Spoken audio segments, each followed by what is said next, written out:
Hello kids, welcome to जात अस्ताला part 2। जात अस्ताला part 1 में हमने इसकी पूरी मीनिंग देखा, मतलब समझा। हमने ये मतलब समझा कि भाई आज सूर्य और पणती के प्रतीक से कि अगदी छोट्या जीवाती, अगदी छोटे से जीव में भी जगाला काही देण्याची, जग सुंदर करण्याची, ये इंट्रो बाय हार्ट करना, क्षमता कॅपॅसिटी होते हे सांगितले आहे। कृष भाई पूछ रहे हैं तेजोमय का मतलब क्या? तो कृष भाई, तेजोमय का मतलब होता है ब्राइट, फिल्ड विद ब्राइटनेस। चलिए बच्चों, are you able to see this?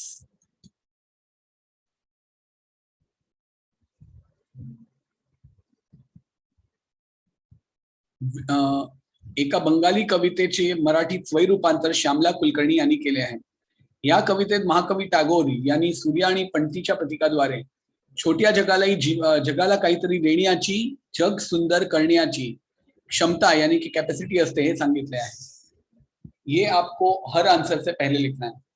जात अस्ताला ही एक बंगाली कविताची मराठीत स्वयं रूपांतर श्यामला कुलकर्णी यांनी केली आहे। या कवितेत महाकवी टागोर यांनी सूर्य आणि पणतीच्या प्रतीकाद्वारे छोट्या जीवाती, छोटे से लाइफ में भी जगाला काहीतरी देण्याची, जग सुंदर करण्याची, यो जगाला काहीतरी देण्याची, जग सुंदर करण्याची, यो बोलते जाओ मेरे साथ जोर से। जगाला काहीतरी देण्याची, जग सुंदर करण्याची, जगाला काहीतरी देण्याची, जग सुंदर करण्याची। सर गणेश चतुर्थी को देर अभी से क्यों भजन गा रहे हैं? ये लर्न होएगा। और मैं बोलूं घर पे जोर जोर से बोलो, पता चलना चाहिए सेशन चल रहा है मिथुन सर का, और आजू बाजू वालों को ही लगे पढ़ रहे हैं। जोर से गाओ। जगाला काहीतरी देण्याची, जग सुंदर करण्याची, बोलो जगाला काहीतरी देण्याची, जग सुंदर करण्याची। सर ये सॉन्ग क्यों गाते हो? एग्जाम में जब आप टेंशन में होते हो ना, तब देखना आप जब आंसर लिख रहे हो अगर कुछ याद नहीं आएगा ना, तो ये सॉन्ग की tune, specially I know I have very haunting voice, ये वॉइस आपके दिमाग में आएगा। कौन सा वॉइस पता है? सुनो। जगाला काहीतरी देण्याची, जग सुंदर करण्याची, हे जगाला काहीतरी, बोलो ना यार नित्य, अक्षय, शान मेरे साथ, जोर से बोलो।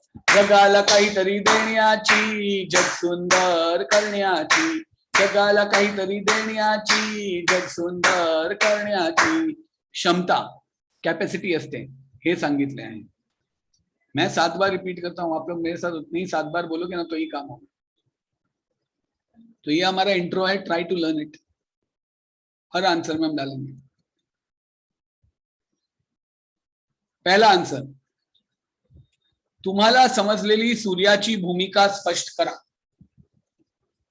तुम्हारे दिमाग में जो भी सूर्य की भूमिका आ रही है, what is the role of sun, वो स्पष्ट करो। तो पहला पॉइंट, आज सूर्य की भूमिका क्या है इसमें? कि सूर्य हा जीवन दाता है। सूर्य ही गिव्स अस लाइफ। जब हम मराठी में बोलते हैं और उसका हिंदी ट्रांसलेशन करते हैं और फिर इन शब्दों को सुनते हैं, आंख बंद करके आप एक एक वर्ड को अगर देखते हो, सूर्य, तो मेरे दिमाग में सूर्य भी आता है और मैं सूर्य को देखता भी हूं।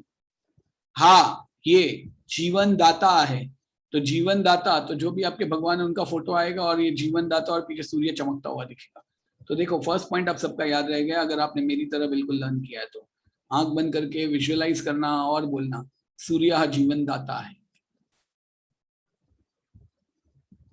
Very good Parth, beautiful sun over here, my very intelligent son with a beautiful sun. तो आहे म्हणून सृष्टी जिवंत आहे, वो है तो ही दुनिया जिंदा है। तो आहे म्हणजे सृष्टी जिवंत आहे, तो ये दोनों मिलके फर्स्ट पॉइंट, सूर्य हा जीवनदाता आहे, तो आहे म्हणून सृष्टी जिवंत आहे। सूर्य हा जीवनदाता आहे, तो आहे म्हणून सृष्टी जिवंत आहे। त्याच्या प्रकाशात सर्व सामर्थ्य आहे। सर ये क्या बीच में डरा रहे हो? उसके प्रकाश में बहुत सामर्थ्य है। सामर्थ्य मीन्स कैपेबिलिटी। त्यात प्रचंड शक्ती आहे। त्याच्या प्रकाशात सर्व सामर्थ्य आहे, त्यात प्रचंड शक्ती आहे। ये पूरा फर्स्ट पॉइंट है। सूर्य हा जीवन दाता आहे, तो आहे म्हणून सृष्टी जिवंत आहे. सूर्य जीवन दाता है, वो है यानी कि आपकी जो फ्रेंड है ना सृष्टि, वो जिंदा है. ओ कपल सृष्टि एंड सूर्य. सूर्य हा जीवन दाता आहे, तो आहे म्हणून सृष्टी जिवंत आहे.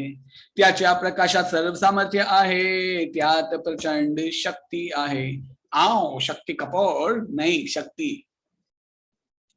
नेक्स्ट, आपल्यामुळे सर्व जीव सृष्टी निसर्ग जिवंत आहे याची कल्पना याची त्याला जाणीव आहे. सर रिपीट हुआ पॉइंट. हाँ अच्छा है ना, आंसर बराबर है. पित्याप्रमाणे डैडी की तरह तो या पृथ्वी का संभाळ करतो. वो इस पृथ्वी की इसी तरह संभाल करता है जैसे एक डॅडी अपने डॉटर की.